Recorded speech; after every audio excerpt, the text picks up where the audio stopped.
ciertos niveles de justicia. Hello. 8 de la mañana con 43 minutos en agenda informativa. Damos la cordial bienvenida a un directo analista político, conocedor de la realidad nacional, un hombre que se ha preocupado por la situación del país desde hace mucho tiempo y que ha generado opinión pública. Me refiero a don Gustavo Is, un directo ciudadano. Don Gustavo, buenos días, gracias por haber aceptado la invitación. Muy gentil a usted, le saludamos desde Radio Universidad de Bolívar, de la Universidad Estatal de Bolívar. Doctor, ¿cómo evaluar al gobierno nacional y al resto de funciones del Estado con todos estos escándalos y casos que le van mermando los cimientos verdaderos de una patria que quiere salir de tanto atolladero? Bienvenido, doctor, le escuchamos. Buenos días, adelante, por favor. Buenos días. En primer lugar, un cariñoso saludo para todos quienes nos están escuchando y muchísimas gracias por la invitación. Bueno, más allá de que el tiempo sea corto, ya llevamos 4 meses de gobierno, de que entender que es un gobierno de transición, pero lamentablemente al mismo tiempo es un gobierno y ha sido un gobierno presidido por un candidato comprometido con las elecciones del próximo año. En ese sentido, muchos de los temas que en este año hubiesen sido necesarios de discutir y de promover y de establecer vías para que la participación ciudadana pudiera fortalecer la gestión del primer mandatario y del gobierno en su conjunto, eso no ha ocurrido porque ha sido en primera instancia un gobierno, insisto, presidido por un candidato antes que por un mandatario. Esa doble función le ha permitido generar una percepción positiva sobre algunos temas, pero es básicamente una percepción, y voy a señalar por qué. Por ejemplo, una percepción de combate y contención a la delincuencia. Aquí no se ha hecho absolutamente nada todavía, o al menos ningún ecuatoriano lo sabe, en relación a la narcodelincuencia, ni a la corrupción. La corrupción es un tema de la Fiscalía, hay que ser claro. Es la fiscal la que está frenteando este asunto y el gobierno nacional, todos lo sabemos, incluso constitucionalmente, debe actuar de manera autónoma frente a la gestión de la Fiscalía, tomarse los actos, los procesos encabezados por la fiscal general como logros del Ejecutivo. Me parece que no es muy ético, por decirlo menos, porque más allá de que esa haya sido su intención o su deseo, el Ejecutivo no ha participado y no participa porque no debe hacerlo en la gestión de la Fiscalía. La gestión de la Fiscalía es autónoma y lo que tenemos son, en este caso, más de 10.000 delincuentes detenidos por efectos del decreto 111, pero de ellos solo 494 van a ser procesados. Entonces, ¿qué es lo que ocurre ahí? Tenemos, como les decía al inicio, una percepción de que hay mayor seguridad en las calles, de que hay menos asaltos en los domicilios, menos secuestros, pero hay ya 2 decretos de emergencia y en el último es evidente la percepción de que la contención a la delincuencia no ha vuelto a debilitarse, de que hay nuevamente secuestros, de que hay provincias en las cuales todavía el ejército, las fuerzas armadas y la policía no controlan la situación. Se han fugado 2 líderes de los 2 principales grupos de delincuencia organizada en los narices de las propias fuerzas del orden. Así que esa percepción obedece a dos factores, ¿no? O sea, la ciudadanía necesitaba de manera urgente que alguien se haga cargo de esa situación que era tan crítica para todos los ecuatorianos. La emisión del decreto 111 no es obra de una estrategia que debamos admirar del presidente, es una respuesta a un acto ocurrido que tuvo que ver con la toma de Telecentro, y sobre lo cual cualquier presidente habría tomado la decisión que se tomó. De no hacerlo, probablemente ya no sería presidente, así que ahí no hay ninguna genialidad. Hay que ser muy claros en eso. Luego hay una percepción de estabilidad económica, pero están claros los acuerdos con el Fondo Monetario Internacional, y aquí hay que subrayar algo. Al Fondo Monetario Internacional siempre se le identifica o se le cuestiona como una especie de Satanás que para todos los países. El Satanás es la ineptitud o la corrupción de las élites de esos países, porque el Fondo Monetario es un banco, no es un banco que le vaya a buscar al gobierno de ningún país para prestarle plata, es un banco internacional que genera crédito y préstamos bajo ciertas condiciones, y esas condiciones son durísimas, ¿no?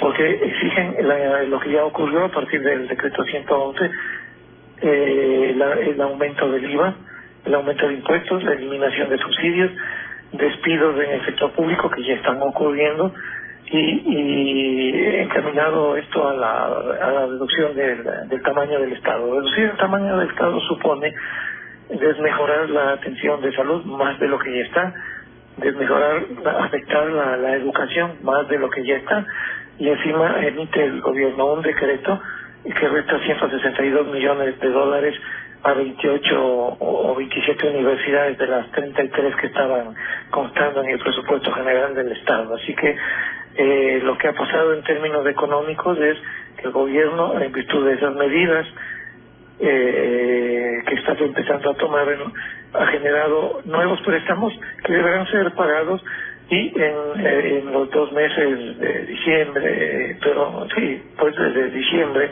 a enero e incluso febrero, son 3 meses que el gobierno ha generado esa burbuja de estabilidad económica, pero insisto, está anclada a estos préstamos, a estos créditos que nos generan más deuda pública. Así que no es que hay todavía una estrategia de generación de empleo.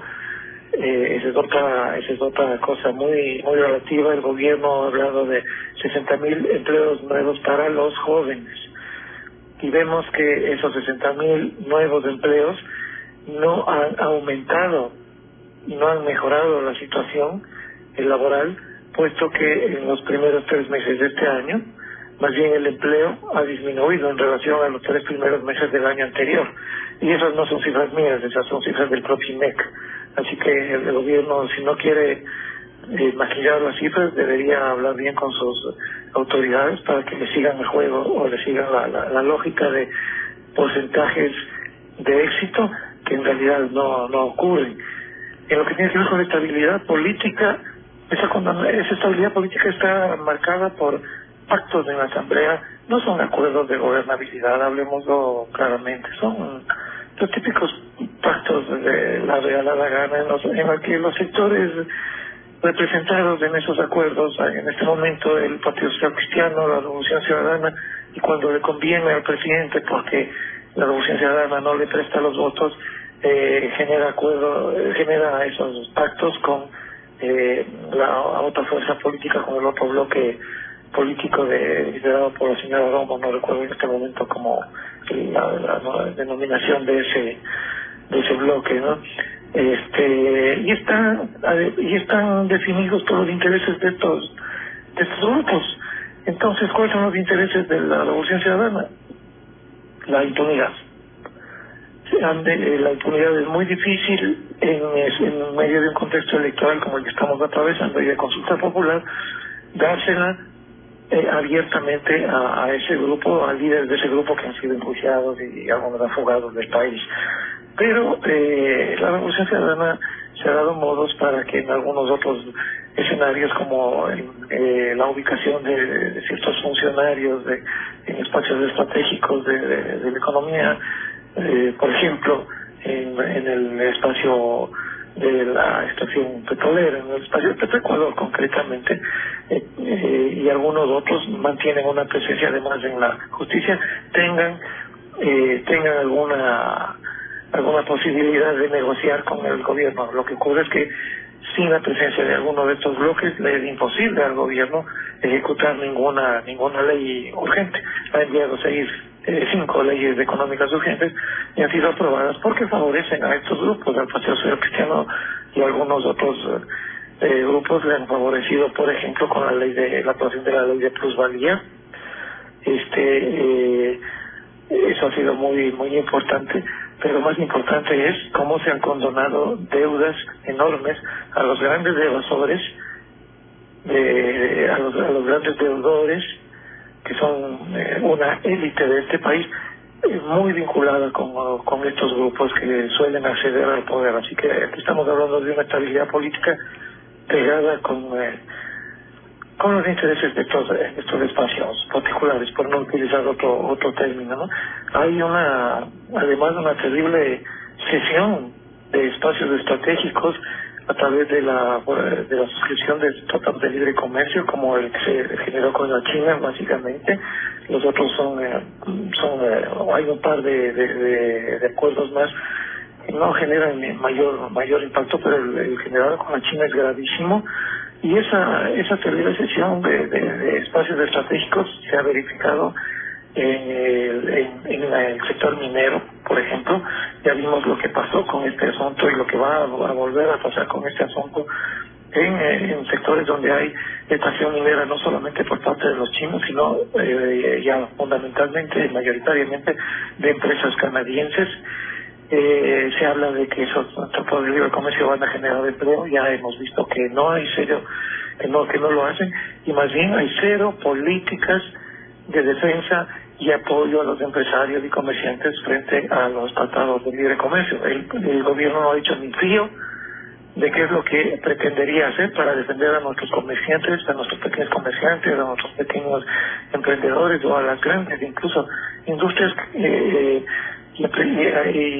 gente que activa la economía nacional, cuando venga el impacto de la firma del TLC con China, que es un impacto que ya se está incluso mirando en la devastación de nuestra Amazonía, de nuestros recursos ambientales, porque este es un país muy pequeño y no estaba en capacidad de generar ese acuerdo en condiciones equitativas con una potencia como la China, que incluso tiene su propia moneda. Nosotros tenemos el dólar, los chinos tienen su propia moneda, pueden devaluarla cuando les dé la gana, hacer con ella lo que quisieran, y eso puede afectar muchísimo al Ecuador. Lo que se dice que se ha precautelado en esos acuerdos, las ventajas de esos acuerdos, y fundamentalmente, insisto, con la China, no ha sido socializado con la comunidad, no ha sido socializado con los movimientos sociales, no ha sido socializado con los emprendedores del campo, de la ciudad, con los industriales, con los comerciantes.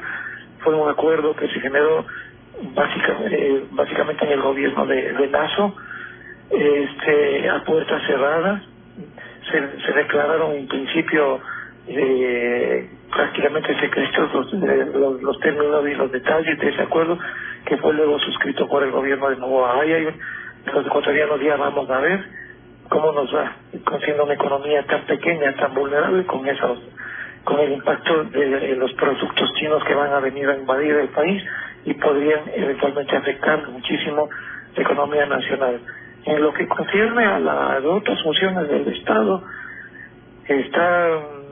salvo las Fuerzas Armadas, que ha venido superando la falta de credibilidad cuando se conoció públicamente que incluso entre sus miembros había algunos que estaban vinculados con el crimen organizado.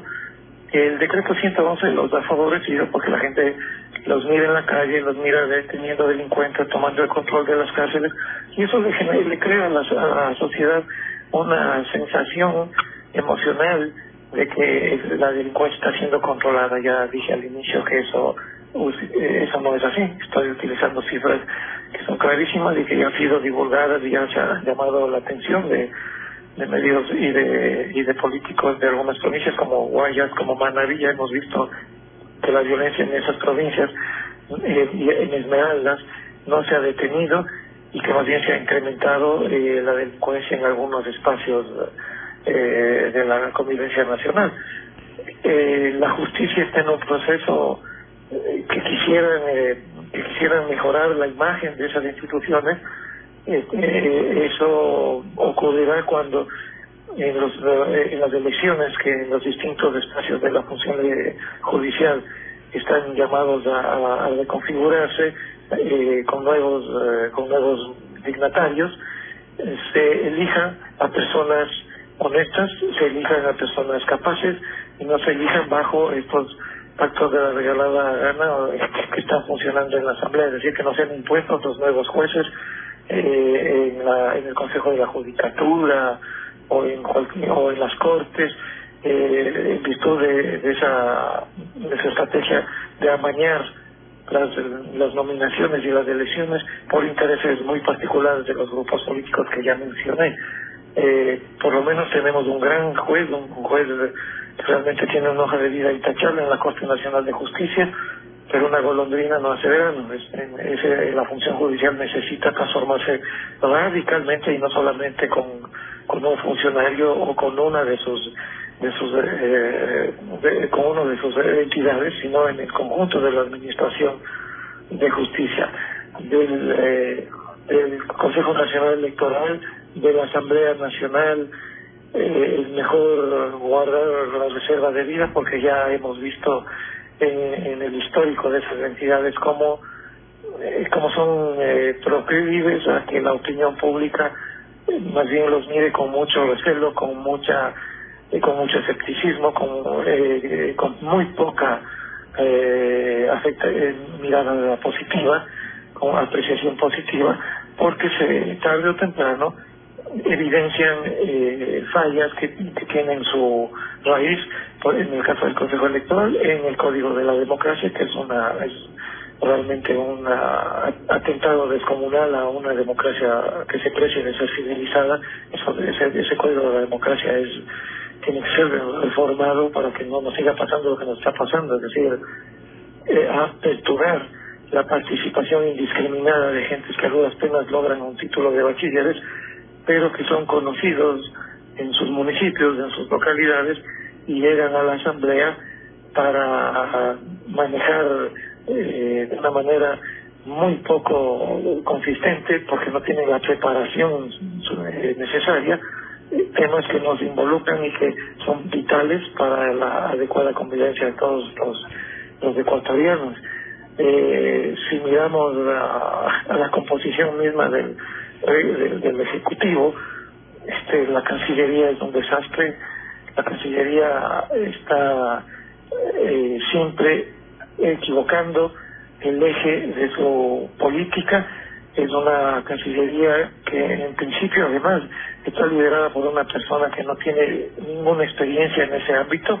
Era una empresaria del sector de la aviación y una empresaria básicamente, pero de política y diplomacia no tenía ninguna experiencia, y estamos viendo los resultados. Hay al menos 10 errores dramáticos que se han cometido en estos 4 meses a partir de la gestión de la Cancillería, o de la falta de asesoramiento que le deberían brindar los embajadores que tienen experiencia, porque tienen una formación de carrera, y no un grupo de asesores que, al igual que su líder, no tienen ninguna experiencia en el sector.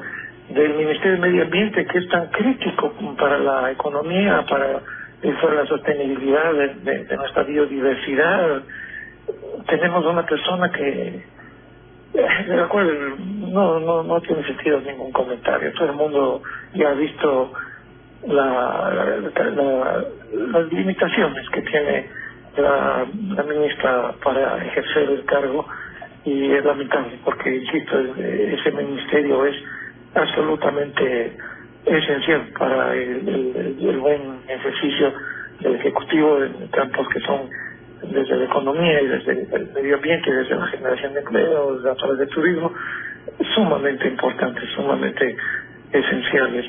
Y finalmente estamos en medio de una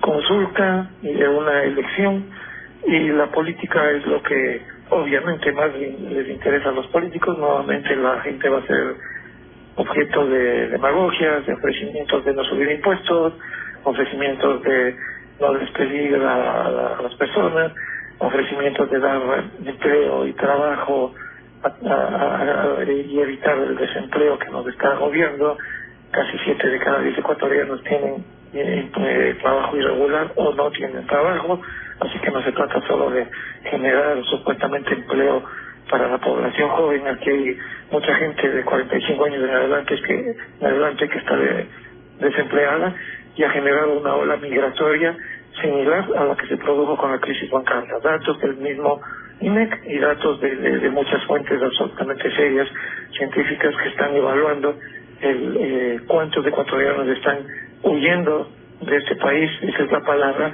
de manera legal, solicitando visas que a veces se les concede, o de manera ilegal, jugándose la vida, cruzando la selva del Darién en Panamá, con el objetivo de ingresar a los Estados Unidos. De eso no se dice absolutamente nada por el actual régimen, y claro, aparentemente habría disminuido el desempleo, pero por favor, o sea, no, es que no estamos contando la gente que se ha ido del país en los últimos 2 años, a razón de un poco más de 100.000 ecuatorianos cada año, y de las personas que no han podido ser ubicadas, es decir, el registro no es exacto, porque hay muchísima gente que se ha ido del país por la delincuencia y por la falta de empleo, y por la desatención del frente social, por la falta de oportunidades. No puede ser registrada estadísticamente, pero insisto, ya los niveles de la ola migratoria son similares o superiores a lo que ocurrió en el país a partir de la crisis bancaria. Así que no es un escenario agradable, lo que hay es una percepción de positiva en estos ámbitos por parte de la ciudadanía que finalmente, y perdónenme que me haya extendido tanto en la respuesta, tiene mucho que ver con un manejo adecuado del presidente Noboa en un campo. Eso es objetivo, ¿no? El presidente Noboa ha eludido el debate, ha eludido la confrontación con el correísmo, con los socialcristianos, no ha generado ese estado de permanente antagonismo con los líderes de estas agrupaciones al que ya estábamos acostumbrados los ecuatorianos desde las redes sociales, desde los medios de comunicación. Más bien ha generado estos acuerdos, ha evadido meterse en el campo de la disputa en el que el expresidente Correa o algunos de sus funcionarios o exfuncionarios y políticos de otras tiendas suelen manejarse como peces en el agua, generando siempre escándalos, críticas al gobierno.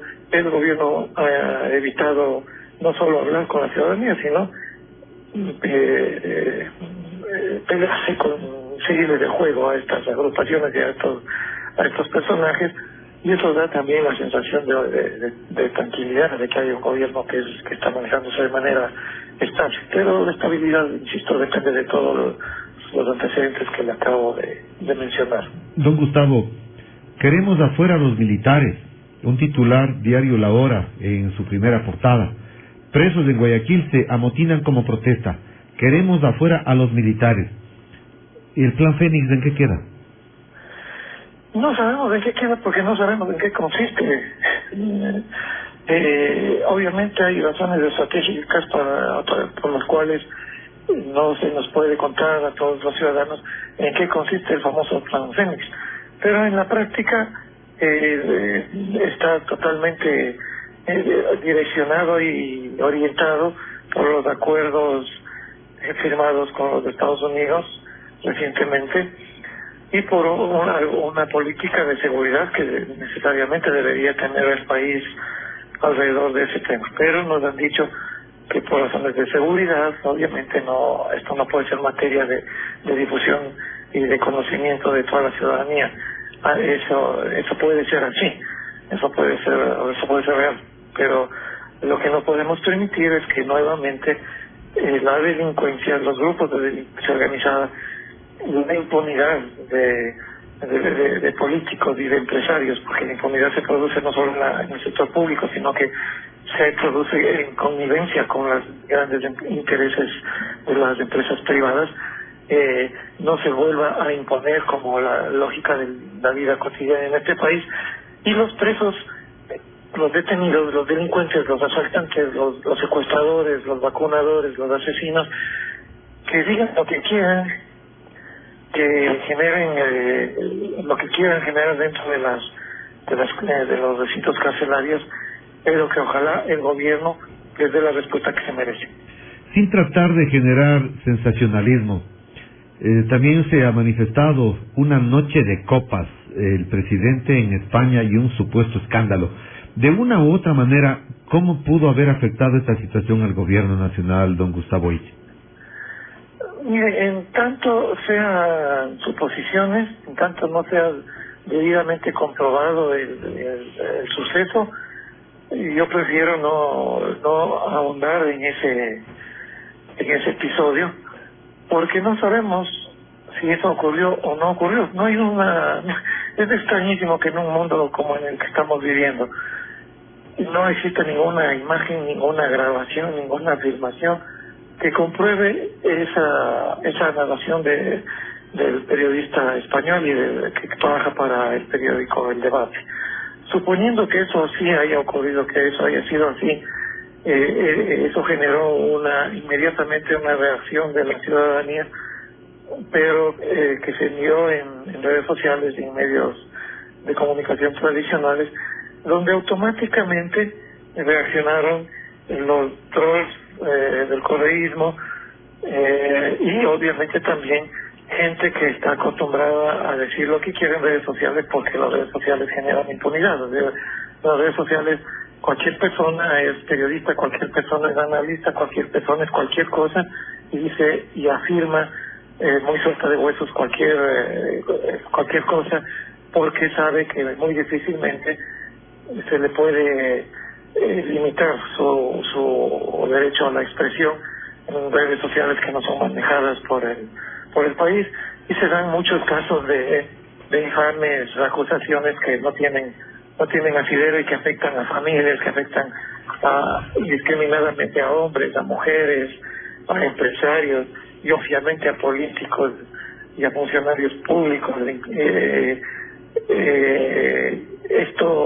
Esto de alguna manera puede haber impactado en la imagen del presidente, pero el presidente, la estrategia que tuvo es no responder a ese tema, porque es un tema que para él no ocurrió, y las autoridades españolas hicieron exactamente lo mismo. La vocera del gobierno español, cuando le preguntaron exactamente lo mismo que usted me está preguntando, dijo: a España no le interesan, al gobierno español no le interesa comentar sobre ese tipo de sucesos. O sea, no dijo ni sí ni no, simplemente subrayó el hecho de que los escándalos y el amarillismo que suele producirse en todos los medios de comunicación, y más todavía en las redes sociales en cualquier país del mundo, no son del interés del gobierno español. Así que mientras los ecuatorianos no veamos pruebas fehacientes de que ese escándalo se produjo, pues pasará como una duda que es seguida, a la que hay que prestarle atención, porque la posibilidad de que se haya dado no se ha desvanecido del todo, pero el gobierno más bien está manejando su comunicación, insisto, alrededor de sus proyectos de ley económica. Los ciudadanos estamos esperando a ver qué pasa con la consulta.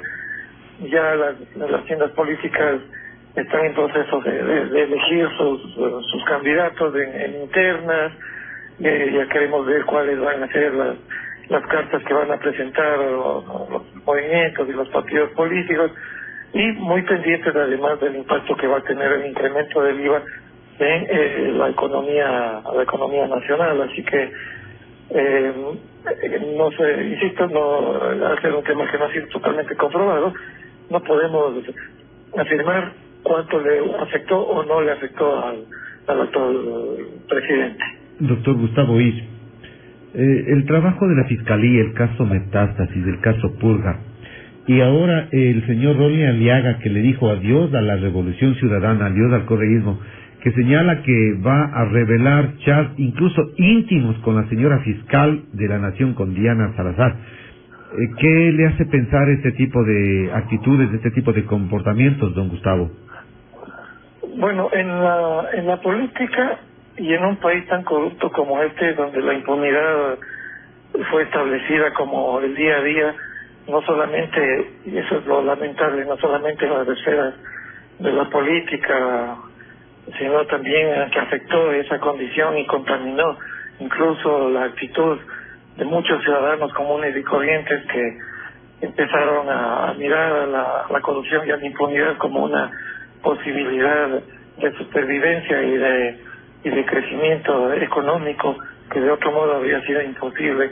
Un país así tan corrompido, tan debilitado institucionalmente, es un escenario muy proclive a que actores de la política dialoguen o se conecten, se contacten de una u otra manera con los funcionarios del Estado, en este caso con funcionarios que están cuyas obligaciones están en el ámbito del control y de la implementación de la justicia. Un fiscal no debería hablar bajo ninguna circunstancia con algún presunto implicado en actos de corrupción. No sabemos si esos diálogos que van a ser revelados que están siendo revelados, los chats por el ex asambleísta Ronnie Aliaga, sean legítimos. Cometió un error muy fuerte al no protocolizarlos técnicamente aquí en el Ecuador y luego hacer que ese acto sea también verificado y sea reiterado por alguna empresa o algún gobierno o alguien de otro país que tenga más credibilidad que quienes lo hubieran podido hacer aquí en el Ecuador, para darle mayor consistencia a esas denuncias. Pero en la función pública, insisto, están obligados los funcionarios a conversar con asambleístas. O sea, en el caso de una fiscal o de un contralor, si reciben una llamada de un asambleísta, no le pueden decir no, porque yo no tengo nada que hablar con usted, si es que esa persona en esos momentos no ha estado vinculada a ninguna investigación. ¿Sabes? Cuando ya están vinculados, ahí la fiscal o el contralor o los jueces no tienen absolutamente nada que hablar con esas personas. Entonces ya se convierte en un proceso legal. Si es que se produjeron conversaciones cuando el ex asambleísta Aliaga no había sido sujeto de ninguna causa judicial, no estaba siendo investigado por la fiscal, no estaba siendo indagado, es decir, él podía hablar con la fiscal las veces que la fiscal le concediera una entrevista, porque esa es la obligación, esa es su obligación. O sea, si yo soy un asambleísta y quiero hablar con alguna autoridad, simplemente le pido ser recibido para tratar algún tema que puede ser muy importante. Esa autoridad tiene la obligación de responder al requerimiento del asambleísta e incluso también negarle, ¿no? Decirle que no quiere o no desea o no ve que sobre ese tema tenga nada que decir.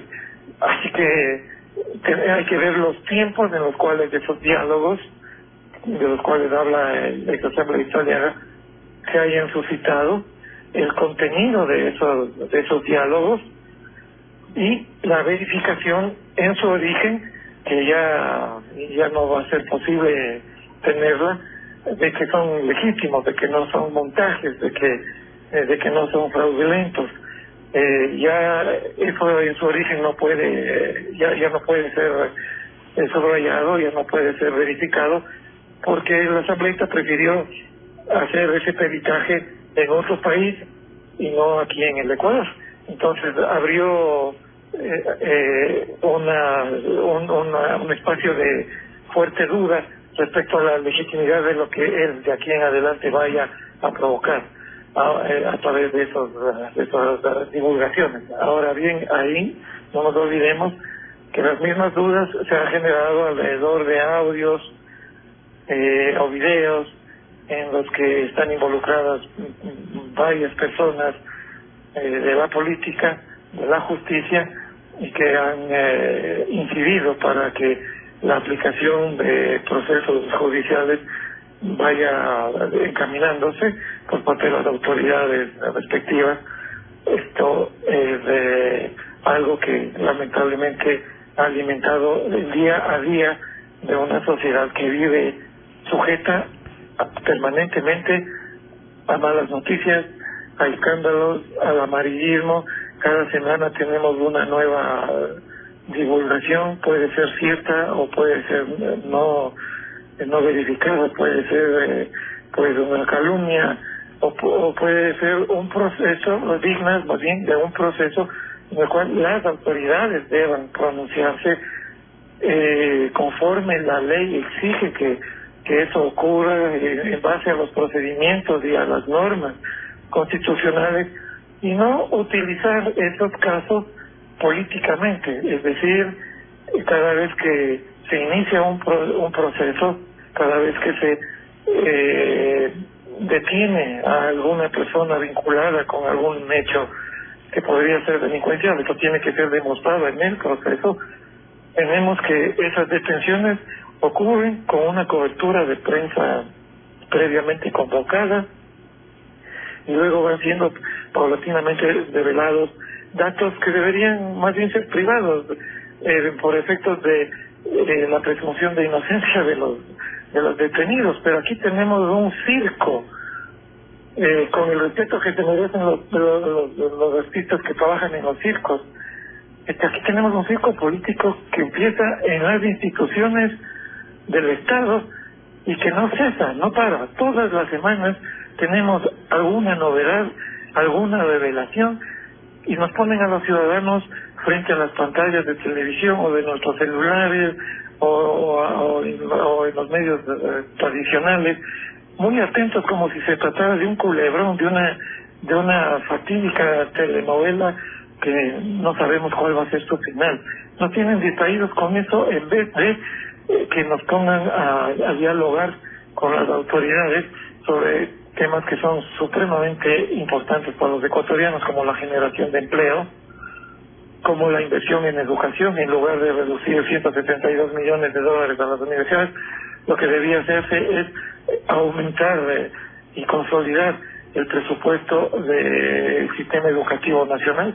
Los únicos países que han desarrollado en el mundo son los países que más invierten en educación, y aquí con esa decisión del régimen se condenó nuevamente al fracaso del futuro posible a todo el Ecuador. O sea, aquí no hay futuro para la educación si tenemos políticos que retiran presupuesto en vez de fortalecer ese sector. Deberíamos dialogar y tomar decisiones y consensos, no con los bloques de la Asamblea que siempre están detrás de los pactos de la regalada gana por sus intereses particulares, sino con los movimientos sociales, con la gente del sector de salud, con la gente del sector educativo, insisto, con la gente del bienestar social, con los grupos organizados de jubilados, a los cuales y a los nuevos jubilados se les va a afectar si es que pasa esa intención del director del IES de incrementar el aporte de los afiliados y también el tiempo de afiliación. Es decir, hay que hablar sobre el tema ambiental. La Amazonía está siendo devastada por las mineras. Habiste paciencia del Estado. El candidato en ese entonces, Novoa, dijo que él se sumaba a la no extracción del petróleo en el Yasuní, y cambió de opinión prácticamente la primera semana de ejercer el cargo de presidente. Y es nuevamente un político cargado de demagogia en las propuestas, pero muy pragmático en sus acciones, y ese pragmatismo no se comenta, de ese pragmatismo no se informa, de ese pragmatismo no se mira para generar consensos de gobernabilidad. Solamente se producen los eventos políticos del día a día que nos tienen absolutamente distraídos a los ciudadanos, a los ecuatorianos, y cuando las cosas se ponen más graves para los políticos, no es nada raro, porque así ha ocurrido, es cuestión de mirar los datos. Se producen eventos que suscitan gran atención y que lamentablemente están anclados a las operaciones del crimen transnacional o a la violencia de los grupos delincuenciales, criminales que están actuando en el país, y los ecuatorianos presas del miedo. Esperamos que el gobierno actúe, que nos salve, nos encerramos en nuestros domicilios y no miramos nada de lo que está ocurriendo, no miramos la migración, no miramos todo lo que acabo de mencionar, y los políticos siguen haciendo de las suyas. Una última inquietud, don Gustavo Illo. ¿Qué criterio le merece a usted el caso Nene, el hijo de la vicepresidenta? Y más allá de que está o no implicado en diezmos, el haberle enviado a una cárcel de máxima seguridad, alguien dijo, ni a los peores delincuentes se los ha mandado allá. ¿Qué expresión tiene que decir usted? ¿Qué le merece este tipo de actitudes? A mí me parece que independientemente de si se ha comprobado o no que esa persona estaba cometiendo actos reñidos con la ética y que podrían haber sido objeto de apresamiento y medidas cautelares e incluso las de prisión. Hay que, los ecuatorianos creo que debemos estar muy atentos a la conducta personal que está caracterizando el ejercicio del poder por parte del primer mandatario. O sea, lo que se hizo con la vicepresidenta es impresentable a nivel internacional. Y no sabemos qué mismo pasó, cuál es la razón del distanciamiento entre los dos mandatarios, porque la vicepresidenta es la segunda mandataria de este país.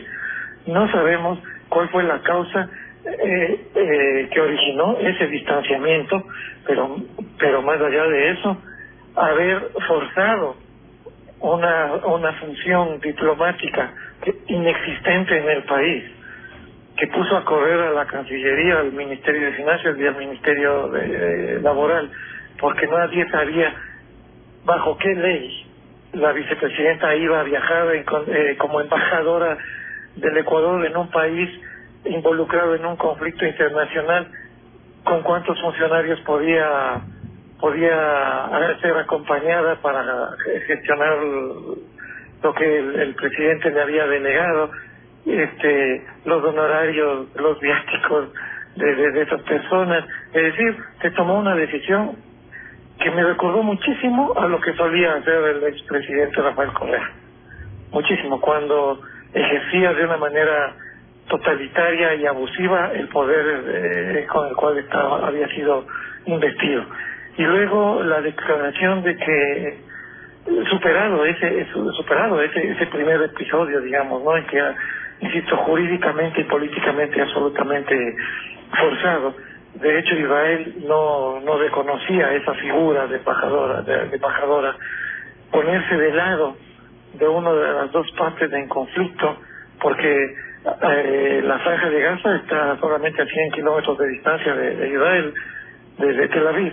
Entonces, ¿por qué no la envió a la franja de Gaza? Claro, porque ahí los israelitas están bombardeando y están tratando de desaparecer del mapa toda esa población y ese asentamiento de personas, muchas de las cuales, la gran mayoría de las cuales es inocente. Más allá, digo, de esa primera acción que fue absolutamente inconstitucional y ilegal desde una perspectiva administrativa, luego la afirmación de que dé gracias porque no le envió a la Antártida, y luego haber detenido a su hijo, y en menos de 48 horas, ahí sí la justicia fue supremamente eficiente, para haberle encarcelado, juzgado y dictaminado que sea trasladado a la Roca, cuando efectivamente criminales de muchísimo mayor importancia no han tenido el mismo tratamiento.